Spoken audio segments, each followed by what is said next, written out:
How to fix Sallie Mae login not working. Hey guys, welcome back to our YouTube channel. Without any further delay, let us get started. First of all, make sure that your Sallie Mae application is updated. Head over to your Play Store and search for Sallie Mae. If you see Update instead of Open, tap on Update and update your app. In case you see Open, note that this application is already updated and you don't need to further update it. Once done, tap onto your Settings application. Here scroll below onto Apps and again search for Sallie Mae. Tap onto your app, then go on to Storage and here clear the data.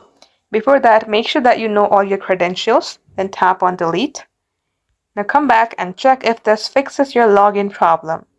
If it's still not working for you, then long tap onto your app, then tap on Uninstall.